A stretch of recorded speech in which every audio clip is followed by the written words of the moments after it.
కొంతమంది అది ఎంగిలి ఇది ఎంగిలి తినకూడదు, అలాగా ఇలాగా ఇవన్నీ ఎంగిలి అనేది చాలా ఇబ్బందికరమైన విషయము, పవిత్రమైనటువంటి పాడైపోతూ ఇలాంటివన్నీ చెప్తూ ఉంటారు. దీనికోసం చిన్న వివరణ ఇస్తాను మీకు. ఒక ఊర్లో ఒక సద్బ్రాహ్మణుడు ఉండేవాడు. అతను చాలా నిష్టగా అన్ని కూడా పవిత్రంగా అన్నీ వండుకుని అన్నీ తినేవాడు. ఒకరోజు అనుకోకుండా అతను భోంచేస్తున్న ఒక ప్లేట్లో భోంచేయడానికి పెట్టుకున్న అన్నం మీద ఏగో ఆగుతుంది. దానికి అతను భయపడిపోయి ఇదేదో అపవిత్రం అయిపోయిందని వెంటనే దీనికి సంబంధించినటువంటి పరిహారాలు ఏమన్నా ఉన్నాయేమో గ్రంథాలు తిరగేస్తే దీనికి సంబంధించి కాశీకి వెళ్ళి గంగలో స్నానం చేసి రమ్మని ఉంటుంది. వెంటనే భార్య పిల్లలు చెప్పి ఈయన బయలుదేరతాడు. బయలుదేరి కొంత దూరం వెళ్ళిన తర్వాత ఇప్పుడులాగా హోటల్స్ అయ్యలేదు, అప్పుడు పూటకూళ్ళు ఇల్లు ఉండేవి.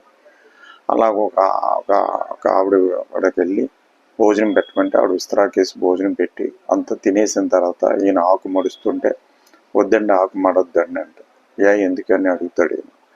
లేదండి ఒకటే ఆకు ఉంటుంది, పొద్దున సాయంత్రం ఎవరు వచ్చినా కడిగి నేను దాంట్లోనే అందరికి అన్నం పెడతానని.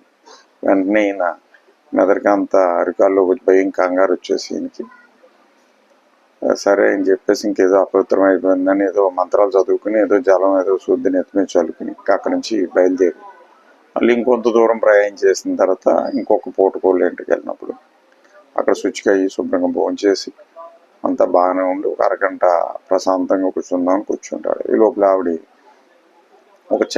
ఒక 6 మాసాల్లో పాపని తీసుకుని ఇతని దగ్గరకు వస్తుంది.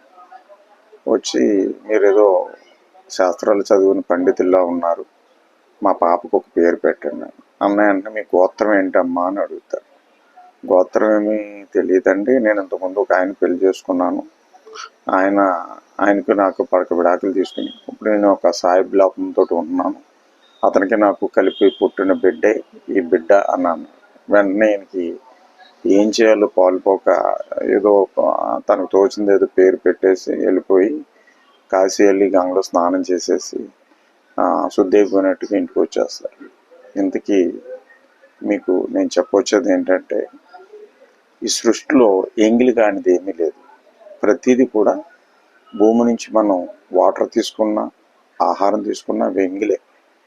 అంటే మనం దాని శుభ్రత కోసం ఇది ఎందుకు చెప్పారంటే ఆరోగ్యం కోసం చెప్పారు తప్ప ఏదో వస్తువులు లేకపోతే మీ పరిసరాలు అపవిత్రమైపోతాయని కాదు. ఇక్కడ భూమిలో మనం నీరుని మనం తీసుకున్నది భూమి నుంచి వచ్చింది.